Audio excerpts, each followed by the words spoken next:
Daniel 1. During the 3rd year of King Jehoiakim's reign in Judah, King Nebuchadnezzar of Babylon came to Jerusalem and besieged it. The Lord gave him victory over King Jehoiakim of Judah, and permitted him to take some of the sacred objects from the temple of God. So Nebuchadnezzar took them back to the land of Babylonia, and placed them in the treasure house of his God. Then the king ordered Ashpenaz, his chief of staff, to bring to the palace some of the young men of Judah's royal family and other noble families who had been brought to Babylon as captives. Select only strong, healthy, and good-looking young men, he said. Make sure they are well-versed in every branch of learning, are gifted with knowledge and good judgment, and are suited to serve in the royal palace. Train these young men in the language and literature of Babylon. The king assigned them a daily ration of food and wine from his own kitchens. They were to be trained for 3 years, and then they would enter the royal service. Daniel, Hananiah, Mishael, and Azariah were 4 of the young men chosen, all from the tribe of Judah. The chief of staff renamed them with these Babylonian names. Daniel was called Belteshazzar. Hananiah was called Shadrach. Mishael was called Meshach. Azariah was called Abednego. But Daniel was determined not to defile himself by eating the food and wine given to them by the king. He asked the chief of staff for permission not to eat these unacceptable foods. Now God had given the chief of staff both respect and affection for Daniel, but he responded, "I am afraid of my lord, the king, who has ordered that you eat this food and wine. If you become pale and thin compared to the other youths your age, I am afraid the king will have me beheaded." Daniel spoke with the attendant who had been appointed by the chief of staff to look after Daniel, Hananiah, Mishael, and Azariah. "Please test us for 10 days on a diet of vegetables and water," Daniel said. "At the end of the 10 days, see how we look compared to the other young men who are eating the king's food.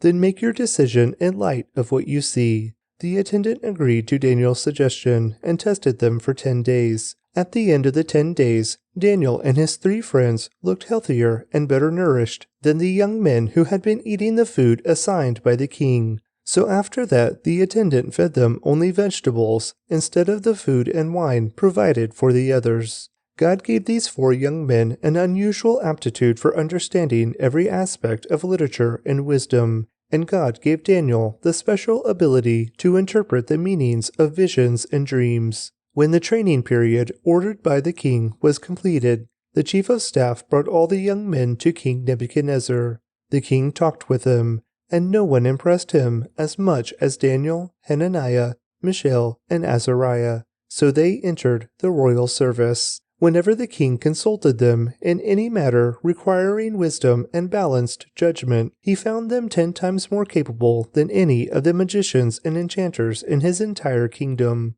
Daniel remained in the royal service until the 1st year of the reign of King Cyrus. Daniel 2.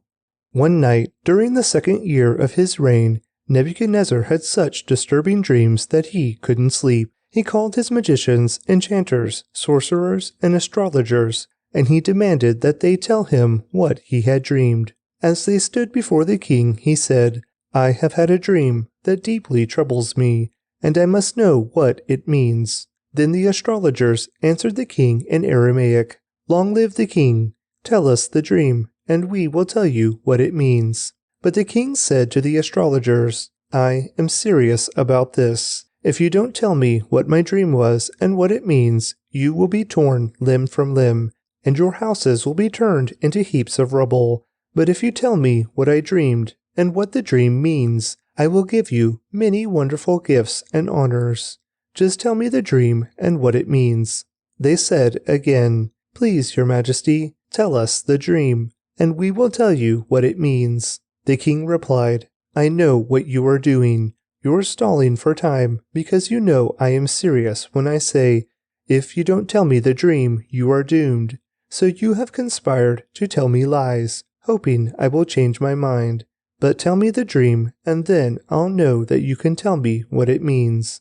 The astrologers replied to the king, "No one on earth can tell the king his dream, and no king, however great and powerful, has ever asked such a thing from any magician, enchanter, or astrologer.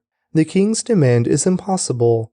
No one except the gods can tell you your dream, and they do not live here among people." The king was furious when he heard this, and he ordered that all the wise men of Babylon be executed. And because of the king's decree, men were sent to find and kill Daniel and his friends. When Arioch, the commander of the king's guard, came to kill them, Daniel handled the situation with wisdom and discretion. He asked Arioch, "Why has the king issued such a harsh decree?" So Arioch told him all that had happened. Daniel went at once to see the king and requested more time to tell the king what the dream meant. Then Daniel went home and told his friends Hananiah, Mishael, and Azariah what had happened. He urged them to ask the God of heaven to show them his mercy by telling them the secret, so they would not be executed, along with the other wise men of Babylon. That night the secret was revealed to Daniel in a vision. Then Daniel praised the God of heaven. He said, "Praise the name of God forever and ever, for he has all wisdom and power. He controls the course of world events. He removes kings and sets up other kings. He gives wisdom to the wise and knowledge to the scholars. He reveals deep and mysterious things and knows what lies hidden in darkness. Though he is surrounded by light, I thank and praise you, God of my ancestors, for you have given me wisdom and strength. You have told me what we asked of you and revealed to us what the king demanded." Then Daniel went in to see Arioch, whom the king had ordered to execute the wise men of Babylon. Daniel said to him, "Don't kill the wise men. Take me to the king, and I will tell him the meaning of his dream." Arioch quickly took Daniel to the king and said, "I have found one of the captives from Judah who will tell the king the meaning of his dream." The king said to Daniel, also known as Belteshazzar, "Is this true? Can you tell me what my dream was and what it means?" Then Daniel replied, "There are no wise men, enchanters, magicians, or fortune-tellers who can reveal the king's secret. But there is a God in heaven who reveals secrets, and he has shown King Nebuchadnezzar what will happen in the future.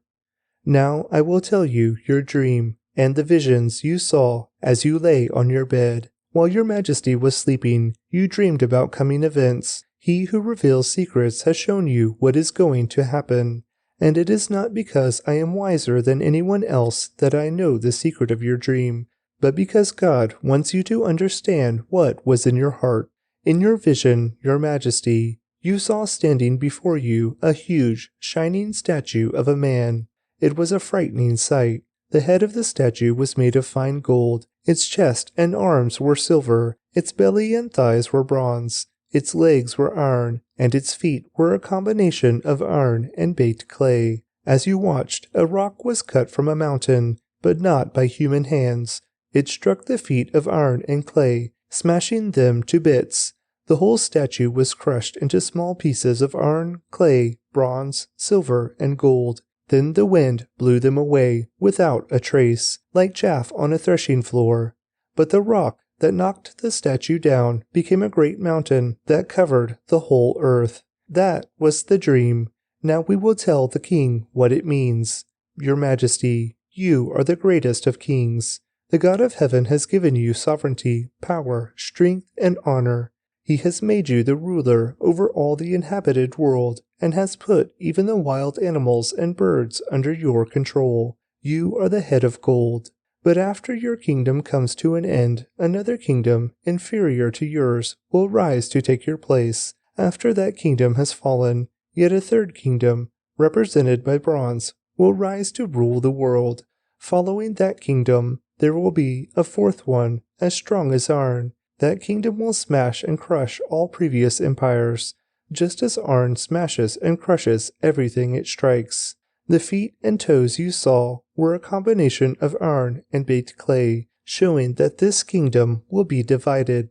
Like iron mixed with clay, it will have some of the strength of iron, but while some parts of it will be as strong as iron, other parts will be as weak as clay. This mixture of iron and clay also shows that these kingdoms will try to strengthen themselves by forming alliances with each other through intermarriage, but they will not hold together. just as iron and clay do not mix. During the reigns of those kings, the God of heaven will set up a kingdom that will never be destroyed or conquered. It will crush all these kingdoms into nothingness, and it will stand forever. That is the meaning of the rock cut from the mountain, though not by human hands, that crushed to pieces the statue of iron, bronze, clay, silver, and gold. The great God was showing the king what will happen in the future. The dream is true, and its meaning is certain.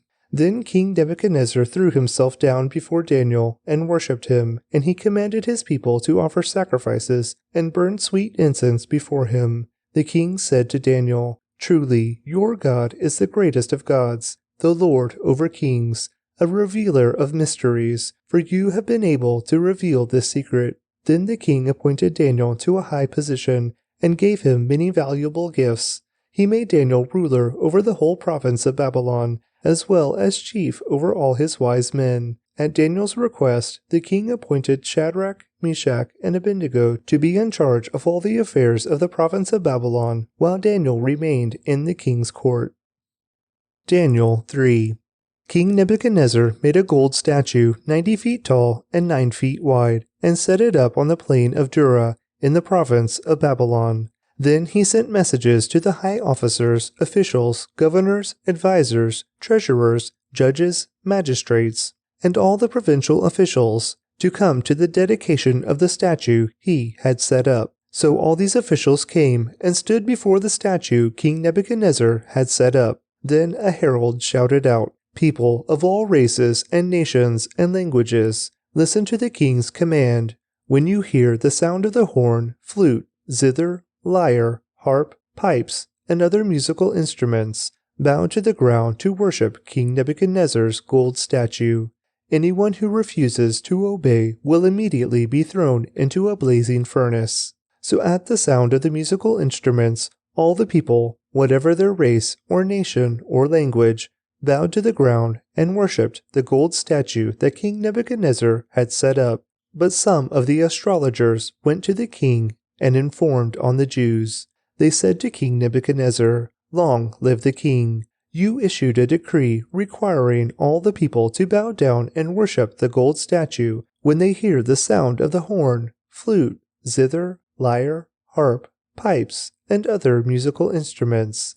That decree also states that those who refuse to obey must be thrown into a blazing furnace. But there are some Jews, Shadrach, Meshach, and Abednego, whom you have put in charge of the province of Babylon. They pay no attention to you, your majesty. They refuse to serve your gods, and do not worship the gold statue you have set up." Then Nebuchadnezzar flew into a rage and ordered that Shadrach, Meshach, and Abednego be brought before him. When they were brought in, Nebuchadnezzar said to them, "Is it true, Shadrach, Meshach, and Abednego, that you refuse to serve my gods or to worship the gold statue I have set up?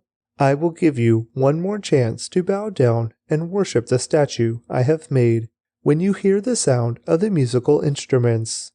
But if you refuse, you will be thrown immediately into the blazing furnace, and then what God will be able to rescue you from my power?" Shadrach, Meshach, and Abednego replied, "O Nebuchadnezzar, we do not need to defend ourselves before you. If we are thrown into the blazing furnace, the God whom we serve is able to save us. He will rescue us from your power, your majesty. But even if he doesn't, we want to make it clear to you, your majesty, that we will never serve your gods or worship the gold statue you have set up."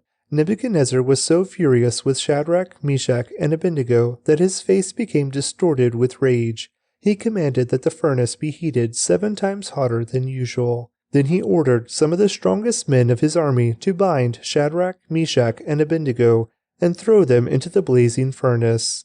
So they tied them up and threw them into the furnace, fully dressed in their pants, turbans, robes, and other garments. And because the king in his anger had demanded such a hot fire in the furnace, the flames killed the soldiers as they threw the 3 men in. So Shadrach, Meshach, and Abednego, securely tied, fell into the roaring flames. But suddenly Nebuchadnezzar jumped up in amazement and exclaimed to his advisors, "Didn't we tie up 3 men and throw them into the furnace? "Yes, your majesty, we certainly did," they replied.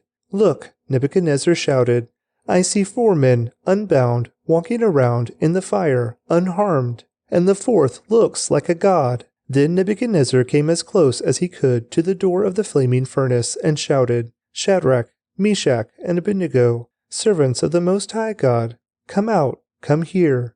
So Shadrach, Meshach, and Abednego stepped out of the fire. Then the high officers, officials, governors, and advisers crowded around them and saw that the fire had not touched them. Not a hair on their heads was singed, and their clothing was not scorched. They didn't even smell of smoke. Then Nebuchadnezzar said, "Praise to the God of Shadrach, Meshach, and Abednego. He sent his angel to rescue his servants who trusted in him. They defied the king's command and were willing to die rather than serve or worship any god except their own God. Therefore, I make this decree: if any people, whatever their race or nation or language, speak a word against the God of Shadrach, Meshach, and Abednego, they will be torn limb from limb, and their houses will be turned into heaps of rubble. There is no other God who can rescue like this." Then the king promoted Shadrach, Meshach, and Abednego to even higher positions in the province of Babylon. Daniel 4. King Nebuchadnezzar sent this message to the people of every race and nation and language throughout the world: "Peace and prosperity to you. I want you all to know about the miraculous signs and wonders the Most High God has performed for me. How great are his signs, how powerful his wonders. His kingdom will last forever, his rule through all generations." I, Nebuchadnezzar, was living in my palace in comfort and prosperity. But one night I had a dream that frightened me. I saw visions that terrified me as I lay in my bed. So I issued an order calling in all the wise men of Babylon so they could tell me what my dream meant. When all the magicians, enchanters, astrologers, and fortune-tellers came in, I told them the dream, but they could not tell me what it meant. At last, Daniel came in before me, and I told him the dream. He was named Belteshazzar, after my God, and the spirit of the holy gods is in him. I said to him, "Belteshazzar, chief of the magicians, I know that the spirit of the holy gods is in you, and that no mystery is too great for you to solve. Now tell me what my dream means." While I was lying in my bed, this is what I dreamed. I saw a large tree in the middle of the earth. The tree grew very tall and strong, reaching high into the heavens for all the world to see. It had fresh green leaves, and it was loaded with fruit for all to eat. Wild animals lived in its shade, and birds nested in its branches. All the world was fed from this tree. Then, as I lay there dreaming, I saw a messenger, a holy one, coming down from heaven. The messenger shouted, "Cut down the tree and lop off its branches. Shake off its leaves and scatter its fruit. Chase the wild animals from its shade and the birds from its branches. But leave the stump and the roots in the ground, bound with a band of iron and bronze and surrounded by tender grass. Now let him be drenched with the dew of heaven, and let him live with the wild animals among the plants of the field. For 7 periods of time, let him have the mind of a wild animal instead of the mind of a human. For this has been decreed by the messengers. It is commanded by the holy ones, so that everyone may know that the Most High rules over the kingdoms of the world. He gives them to anyone he chooses, even to the lowliest people." Belteshazzar, that was the dream that I, King Nebuchadnezzar, had. Now tell me what it means, for none of the wise men of my kingdom can do so, but you can tell me because the spirit of the holy God is in you." Upon hearing this, Daniel, also known as Belteshazzar, was overcome for a time, frightened by the meaning of the dream. Then the king said to him, "Belteshazzar, don't be alarmed by the dream and what it means." Belteshazzar replied, "I wish the events foreshadowed in this dream would happen to your enemies, my lord, and not to you. The tree you saw was growing very tall and strong, reaching high into the heavens for all the world to see. It had fresh green leaves and was loaded with fruit for all to eat. Wild animals lived in its shade, and birds nested in its branches. That tree, your majesty, is you, for you have grown strong and great. Your greatness reaches up to the heaven, and your rule to the ends of the earth." Then you saw a messenger, a holy one, coming down from heaven and saying, Cut down the tree and destroy it, but leave the stump and the roots in the ground, bound with a band of iron and bronze and surrounded by tender grass. Let him be drenched with the dew of heaven. Let him live with the animals of the field for 7 periods of time. This is what the dream means, your majesty, and what the Most High has declared will happen to my lord the king. You will be driven from human society, and you will live in the fields with the wild animals. You will eat grass like a cow, and you will be drenched with the dew of heaven. 7 periods of time will pass while you live this way, until you learn that the Most High rules over the kingdoms of the world and gives them to anyone he chooses. But the stump and roots of the tree were left in the ground. This means that you will receive your kingdom back again when you have learned that heaven rules. King Nebuchadnezzar, please accept my advice. Stop sinning and do what is right. Break from your wicked past and be merciful to the poor. Perhaps then you will continue to prosper. But all these things did happen to King Nebuchadnezzar. 12 months later, he was taking a walk on the flat roof of the royal palace in Babylon. As he looked out across the city, he said, "Look at this great city of Babylon. By my own mighty power, I have built this beautiful city as my royal residence to display my majestic splendor." While these words were still in his mouth, a voice called down from heaven, "O King Nebuchadnezzar, this message is for you. You are no longer ruler of this kingdom. You will be driven from human society. You will live in the fields with the wild animals, and you will eat grass like a cow. 7 periods of time will pass while you live this way, until you learn that the Most High rules over the kingdoms of the world and gives them to anyone he chooses." That same hour, the judgment was fulfilled, and Nebuchadnezzar was driven from human society. He ate grass like a cow, and he was drenched with the dew of heaven. He lived this way until his hair was as long as eagle's feathers, and his nails were like bird's claws. After this time had passed, I, Nebuchadnezzar, looked up to heaven. My sanity returned, and I praised and worshipped the Most High, and honored the one who lives forever. His rule is everlasting, and his kingdom is eternal. All the people of the earth are nothing compared to him. He does as he pleases among the angels of heaven and among the people of the earth.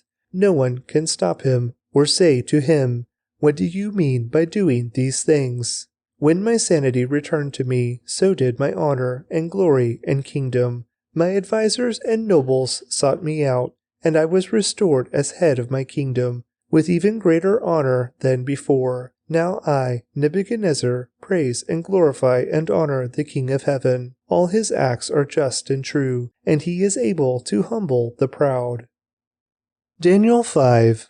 Many years later, King Belshazzar gave a great feast for 1,000 of his nobles, and he drank wine with them. While Belshazzar was drinking the wine, he gave orders to bring in the gold and silver cups that his predecessor, Nebuchadnezzar, had taken from the temple in Jerusalem. He wanted to drink from them with his nobles, his wives, and his concubines. So they brought these gold cups taken from the temple, the house of God in Jerusalem, and the king and his nobles, his wives, and his concubines drank from them. While they drank from them, they praised their idols, made of gold, silver, bronze, iron, wood, and stone. Suddenly, they saw the fingers of a human hand writing on the plaster wall of the king's palace, near the lampstand. The king himself saw the hand as it wrote, and his face turned pale with fright. His knees knocked together in fear, and his legs gave way beneath him. The king shouted for the enchanters, astrologers, and fortune-tellers to be brought before him. He said to these wise men of Babylon, "Whoever can read this writing and tell me what it means will be dressed in purple robes of royal honor and will have a gold chain placed around his neck. He will become the 3rd highest ruler in the kingdom." But when all the king's wise men had come in, none of them could read the writing or tell him what it meant. So the king grew even more alarmed, and his face turned pale. His nobles, too, were shaken. But when the queen mother heard what was happening, she hurried to the banquet hall. She said to Belshazzar, "Long live the king! Don't be so pale and frightened. There is a man in your kingdom who has within him the spirit of the holy gods. During Nebuchadnezzar's reign, this man was found to have insight, understanding, and wisdom like that of the gods. Your predecessor, King Nebuchadnezzar, made him chief over all the magicians, enchanters, astrologers, and fortune-tellers of Babylon. This man, Daniel, whom the king named Belteshazzar, has exceptional ability and is filled with divine knowledge and understanding. He can interpret dreams, explain riddles, and solve difficult problems.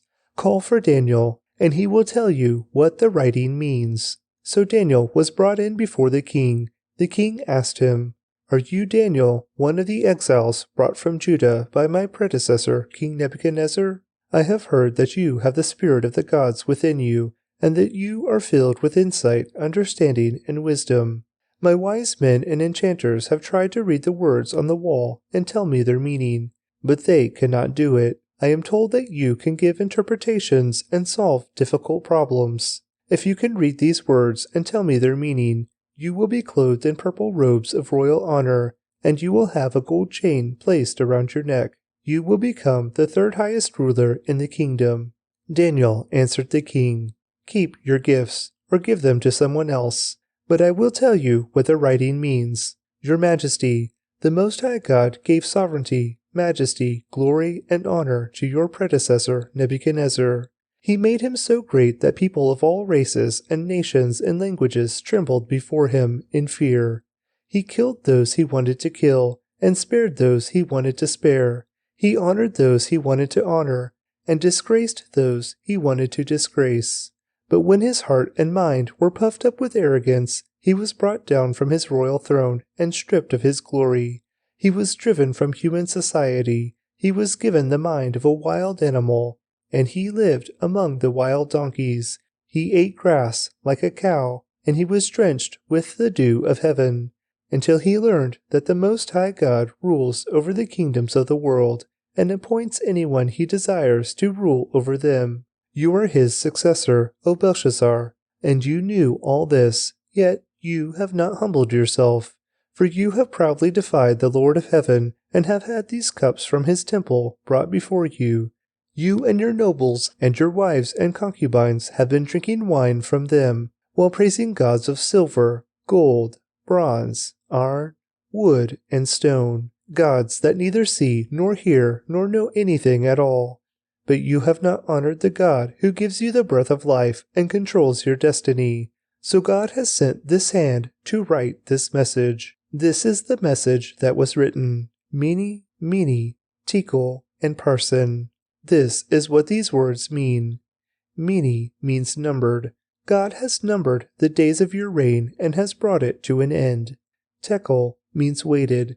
You have been weighed on the balances and have not measured up. Parsin means divided.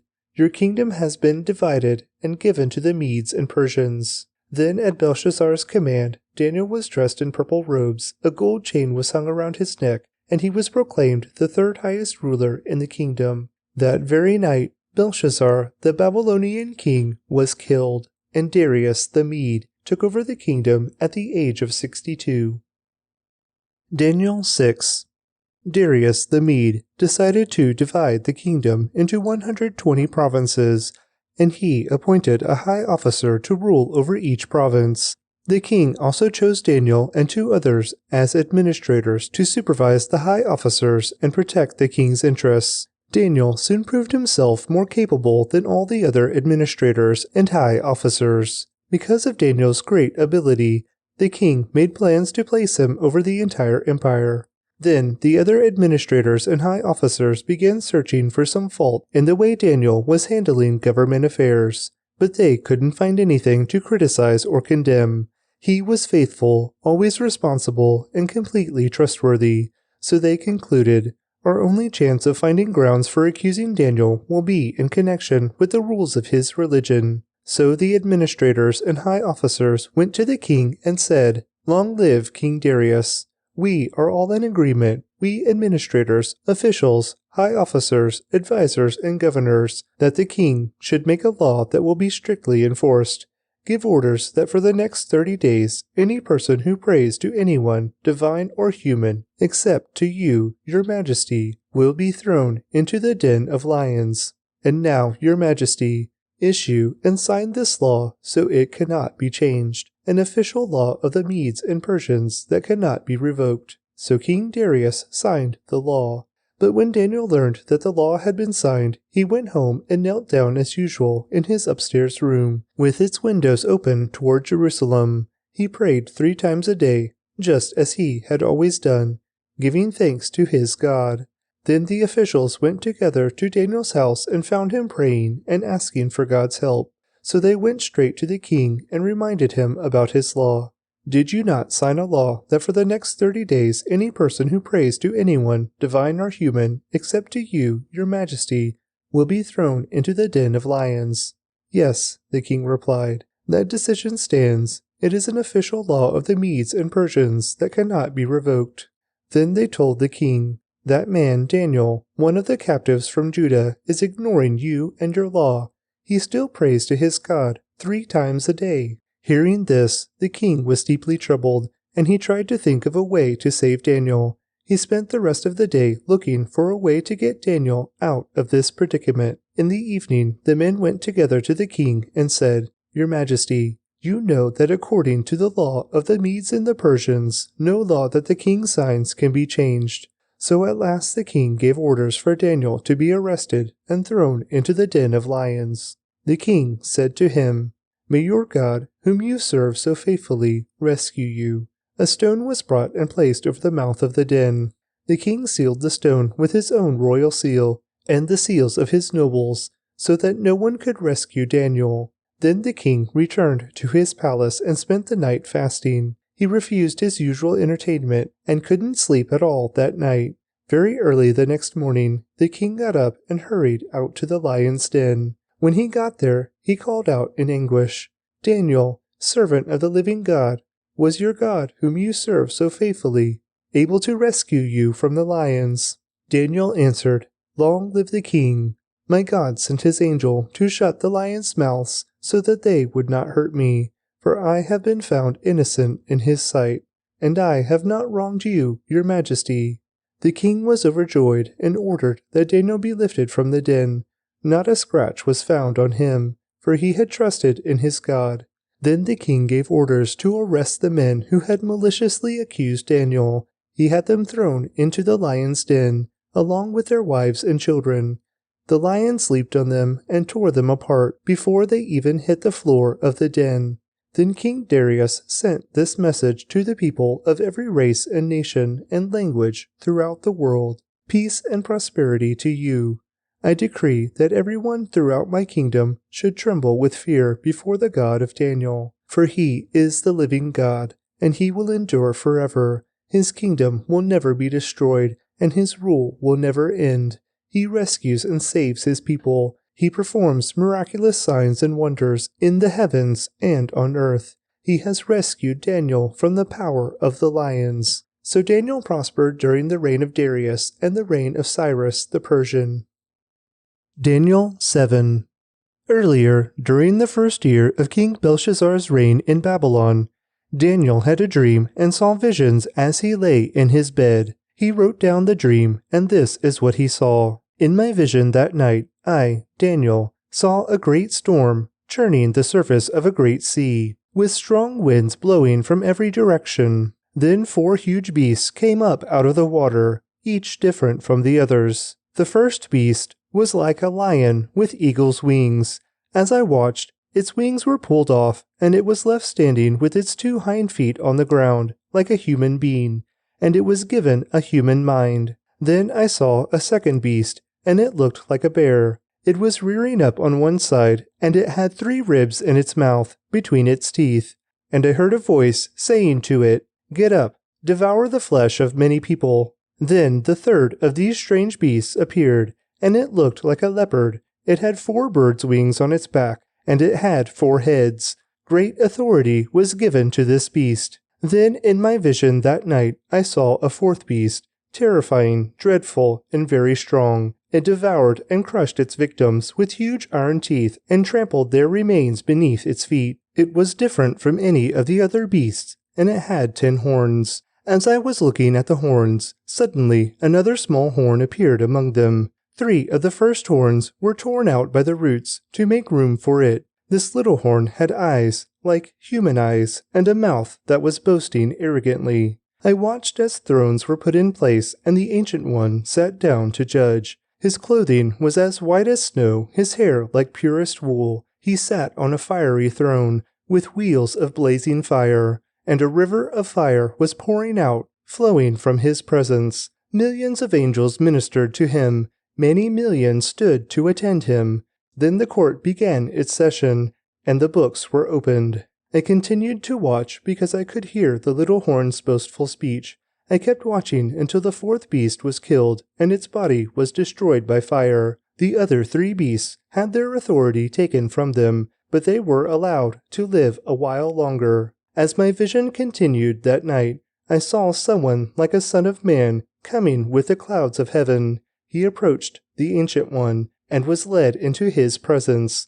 He was given authority, honor, and sovereignty over all the nations of the world, so that people of every race and nation and language would obey him. His rule is eternal. It will never end. His kingdom will never be destroyed. I, Daniel, was troubled by all I had seen, and my visions terrified me. So I approached one of those standing beside the throne and asked him what it all meant. He explained it to me like this. These 4 huge beasts represent 4 kingdoms that will arise from the earth, but in the end, the holy people of the Most High will be given the kingdom, and they will rule forever and ever. Then I wanted to know the true meaning of the 4th beast, the one so different from the others, and so terrifying.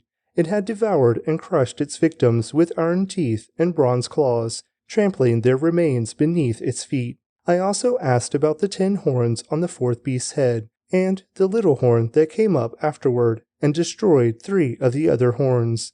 This horn has seemed greater than the others, and it had human eyes and a mouth that was boasting arrogantly. As I watched, this horn was waging war against God's holy people and was defeating them, until the Ancient One, the Most High, came and judged in favor of his holy people. Then the time arrived for the holy people to take over the kingdom. Then he said to me, "This 4th beast is the 4th world power that will rule the earth. It will be different from all the others.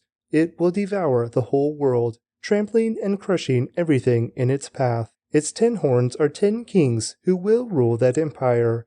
Then another king will arise, different from the other 10, who will subdue 3 of them. He will defy the Most High and oppress the holy people of the Most High. He will try to change their sacred festivals and laws, and they will be placed under his control for a time, times, and half a time. But then the court will pass judgment, and all his power will be taken away and completely destroyed. Then the sovereignty, power, and greatness of all the kingdoms under heaven will be given to the holy people of the Most High. His kingdom will last forever, and all rulers will serve and obey him." That was the end of the vision. I, Daniel, was terrified by my thoughts, and my face was pale with fear, but I kept these things to myself. Daniel 8.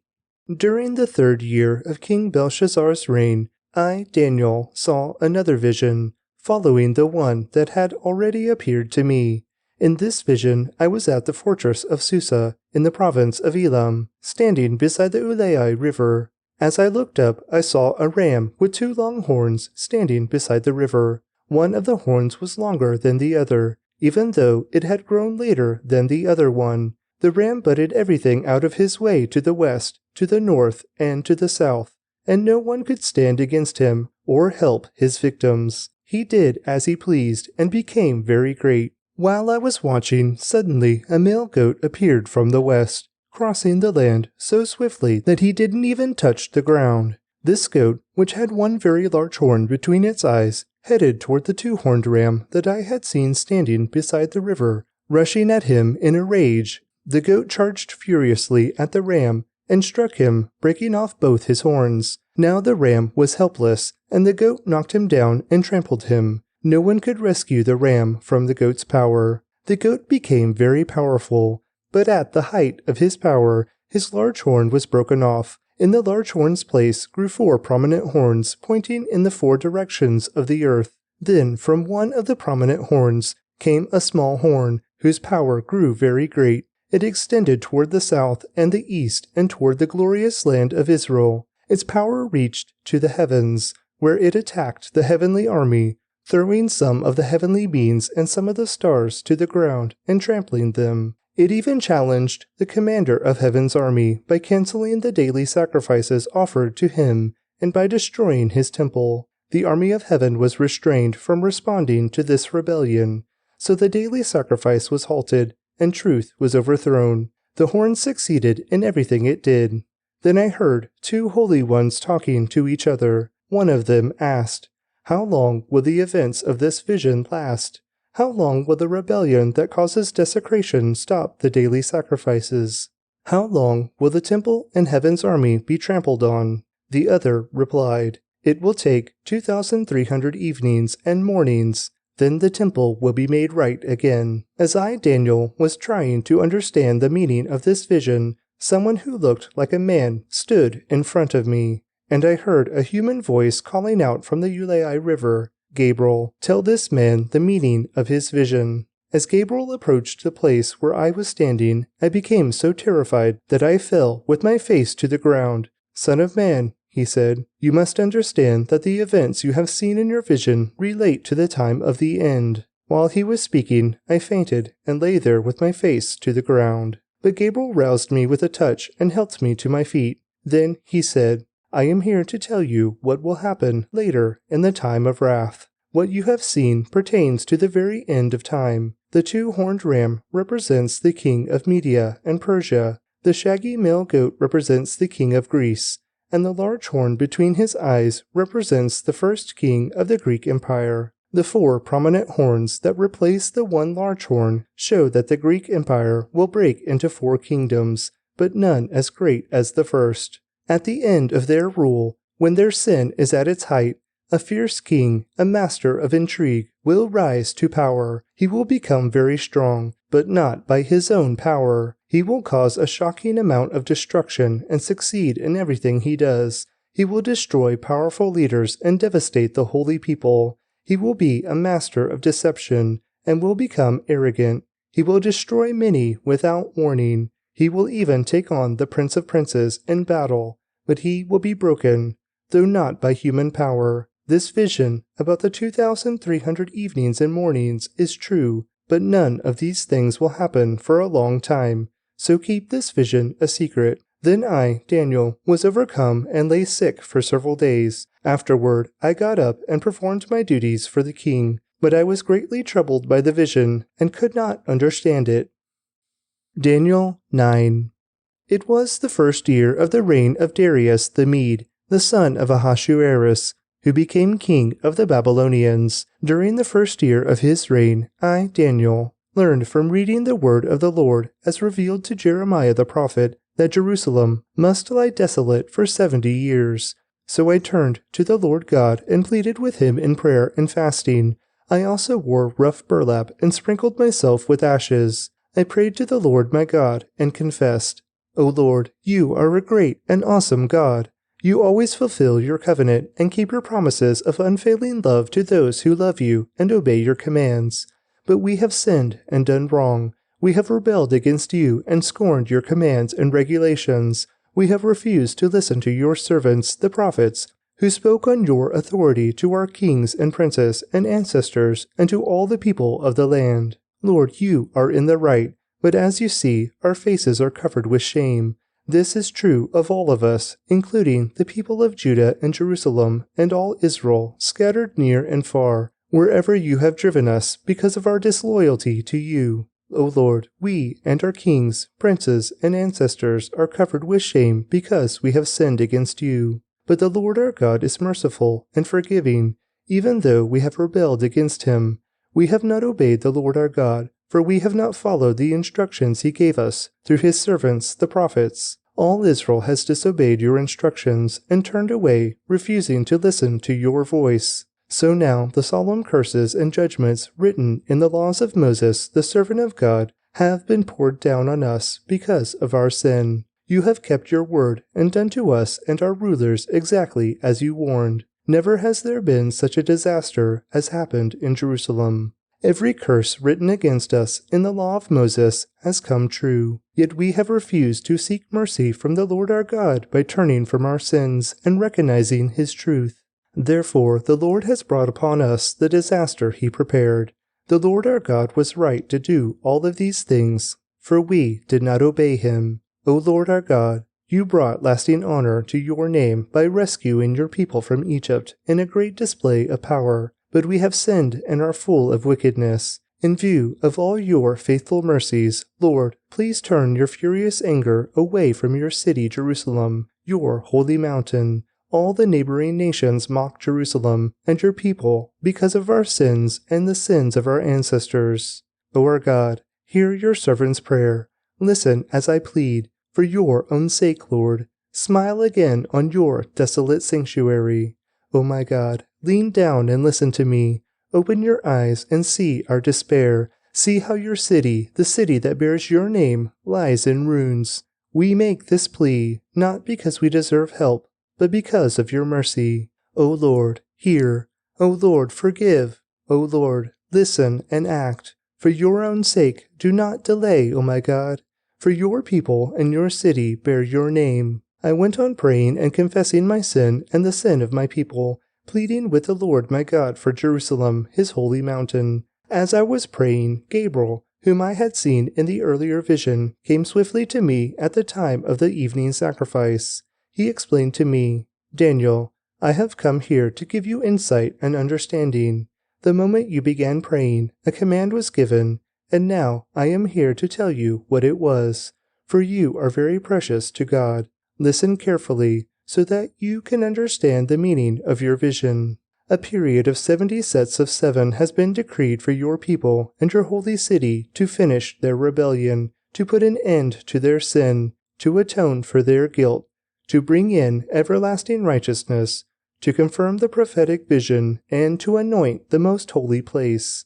Now listen and understand. 7 sets of 7 plus 62 sets of 7 will pass from the time the command is given to rebuild Jerusalem until a ruler, the Anointed One, comes.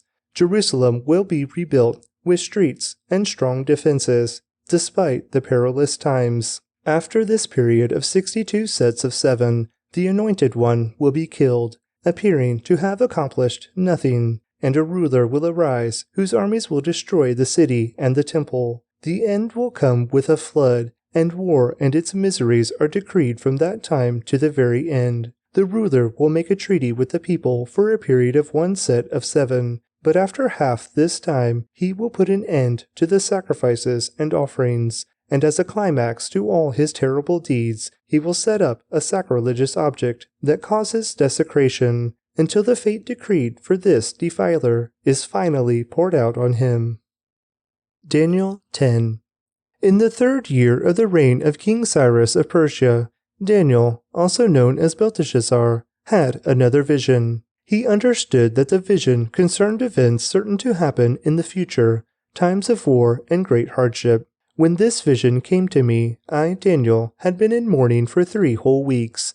All that time I had eaten no rich food, no meat or wine crossed my lips, and I used no fragrant lotions until those 3 weeks had passed. On April 23rd, as I was standing on the bank of the great Tigris River, I looked up and saw a man dressed in linen clothing, with a belt of pure gold around his waist. His body looked like a precious gem, his face flashed like lightning, and his eyes flamed like torches. His arms and feet shone like polished bronze, and his voice roared like a vast multitude of people. Only I, Daniel, saw this vision. The men with me saw nothing, but they were suddenly terrified and ran away to hide. So I was left there all alone to see this amazing vision. My strength left me, my face grew deathly pale, and I felt very weak. Then I heard the man speak, and when I heard the sound of his voice, I fainted and lay there with my face to the ground. Just then a hand touched me and lifted me, still trembling, to my hands and knees. And the man said to me, Daniel, you are very precious to God, so listen carefully to what I have to say to you. Stand up, for I have been sent to you. When he said this to me, I stood up, still trembling. Then he said, "Don't be afraid, Daniel. Since the first day you began to pray for understanding and to humble yourself before your God, your request has been heard in heaven. I have come in answer to your prayer, but for 21 days the spirit prince of the kingdom of Persia blocked my way. Then Michael, one of the archangels, came to help me, and I left him there with the spirit prince of the kingdom of Persia. Now I am here to explain what will happen to your people in the future, for this vision concerns a time yet to come." While he was speaking to me, I looked down at the ground, unable to say a word. Then the one who looked like a man touched my lips, and I opened my mouth and began to speak. I said to the one standing in front of me, "I am filled with anguish because of the vision I have seen, my Lord, and I am very weak. How can someone like me, your servant, talk to you, my Lord? My strength is gone, and I can hardly breathe." Then the one who looked like a man touched me again, and I felt my strength returning. "Don't be afraid," he said, "for you are very precious to God. Peace, be encouraged, be strong." As he spoke these words to me, I suddenly felt stronger and said to him, "Please speak to me, my Lord, for you have strengthened me." He replied, "Do you know why I have come? Soon I must return to fight against the spirit prince of the kingdom of Persia, and after that the spirit prince of the kingdom of Greece will come. Meanwhile, I will tell you what is written in the book of truth. No one helps me against these spirit princes except Michael, your spirit prince." Daniel 11. I have been standing beside Michael to support and strengthen him since the first year of the reign of Darius the Mede. Now then, I will reveal the truth to you. 3 more Persian kings will reign, to be succeeded by a fourth, far richer than the others. He will use his wealth to stir up everyone to fight against the kingdom of Greece. Then a mighty king will rise to power, who will rule with great authority and accomplish everything he sets out to do. But at the height of his power, his kingdom will be broken apart and divided into 4 parts. It will not be ruled by the king's descendants, nor will the kingdom hold the authority it once had, for his empire will be uprooted and given to others. The king of the south will increase in power, but one of his own officials will become more powerful than he and will rule his kingdom with great strength. Some years later, an alliance will be formed between the king of the north and the king of the south. The daughter of the king of the south will be given in marriage to the king of the north to secure the alliance, but she will lose her influence over him, and so will her father. She will be abandoned, along with her supporters. But when one of her relatives becomes king of the south, he will raise an army, and will enter the fortress of the king of the north and defeat him. When he returns to Egypt, he will carry back their idols with him, along with priceless articles of gold and silver. For some years afterward, he will leave the king of the north alone. Later, the king of the north will invade the realm of the king of the south, but will soon return to his own land. However, the sons of the king of the north will assemble a mighty army that will advance like a flood and carry the battle as far as the enemy's fortress. Then, in a rage, the king of the south will rally against the vast forces assembled by the king of the north and will defeat them. After the enemy army is swept away, the king of the south will be filled with pride and will execute many thousands of his enemies, but his success will be short-lived. A few years later, the king of the north will return with a fully equipped army far greater than before. At that time, there will be a general uprising against the king of the south. Violent men among your own people will join them in fulfillment of this vision, but they will not succeed. Then the king of the north will come and lay siege to a fortified city and capture it. The best troops of the south will not be able to stand in the face of the onslaught. The king of the north will march onward unopposed. None will be able to stop him. He will pause in the glorious land of Israel, intent on destroying it. He will make plans to come with the might of his entire kingdom and will form an alliance with the king of the south. He will give him a daughter in marriage in order to overthrow the kingdom from within, but his plan will fail. After this, he will turn his attention to the coastland and conquer many cities, but a commander from another land will put an end to his insolence and cause him to retreat in shame. He will take refuge in his own fortresses, but will stumble and fall and be seen no more. His successor will send out a tax collector to maintain the royal splendor, but after a very brief reign he will die, though not from anger or in battle. The next to come to power will be a despicable man who is not in line for royal succession. He will slip in when least expected and will take over the kingdom by flattery and intrigue. Before him great armies will be swept away, including a covenant prince. With deceitful promises, he will make various alliances. He will become strong, despite only having a handful of followers. Without warning, he will enter the richest areas of the land.